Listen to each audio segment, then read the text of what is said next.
दोस्तों, नमस्ते, प्रणाम, कुछ मिश्रा अवधि में आप सबका स्वागत है। आशा करी कि आप सब अच्छे हों, स्वस्थ हों, मस्त हों, अपने अपने काम में व्यस्त हों। यहाँ अपनी फुल सपोर्ट ऐसे करत रह जाए। आप सभी लाइक कमेंट करना ना भूलें। आप सभी कैसे हमारे गीत लगी कमेंट में ज़रूर लेके बताओ। जो है चुटकुला गीत लेके आए हैं, ननद भाभी का है, नोक झोंक भरा है, कोई ननद अपने दिल से न लगा, सभी नंदों से तहे दिल से सॉरी।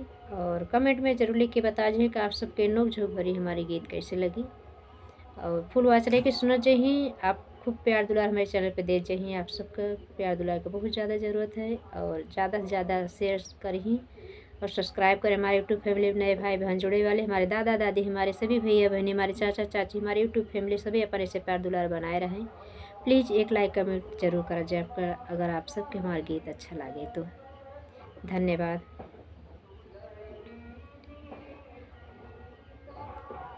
अपने सैया की कमाई पे तोरी लखटिया, अपने सैया के कमाई पे तोरी लखटिया, काहे फाटेला ननदिया तोहार छतिया, काहे फाटेला ननदिया तोहार छतिया, तोहार छतिया हो तोहार छतिया, काहे फाटेला ननदिया तोहार छतिया। अपने सैया के कमाई पे तोरी लखटिया, अपने सैया के कमाई पे तोरी लखटिया, काहे फाटेला ननदिया तोहार छतिया।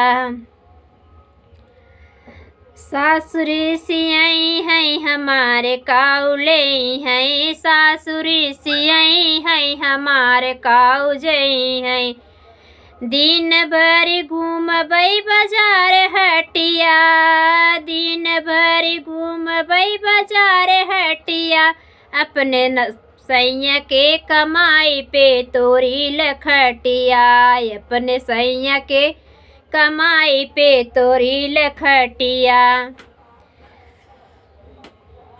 अपने सैया के कमाई पे तोरी लखटिया, काहे फाटेला ननदिया तोहार छतिया, काहे फाटेला ननदिया तोहार छतिया।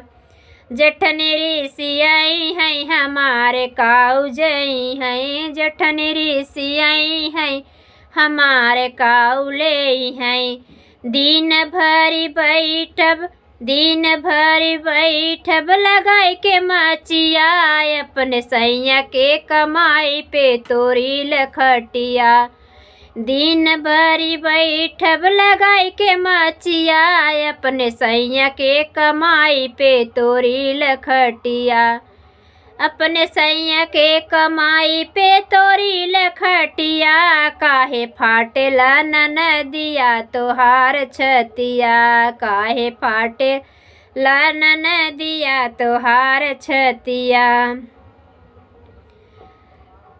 छोटी री सियाई है तोहार काउज हमारे काउजई हैं, देवर री सियाई है हमारे काउजई हैं, दिन भरी सोबई लगाई के तकिया, अरे दिन भरी सोबई लगाई के तकिया, अपने सैया के कमाई पे तोरी लखटिया, अपने सैया के कमाई पे तोरी लखटिया, अपने सैया के कमाई पे तोरी लखटिया, काहे फाटेला ननदिया तोहार छतिया, काहे फाटेला ननदिया तोहार छतिया, तोहार छतिया हो तोहार छतिया, काहे फाटेला ननदिया तोहार छतिया। धन्यवाद। आप सबको हमारा नोक झोंक भरा गीत कैसे लगे कमेंट में प्लीज़ लाइक अपने प्यारे प्यारे लाइक और कमेंट से ज़रूर बताओ जहीं का आप सबको अच्छा लगा। धन्यवाद।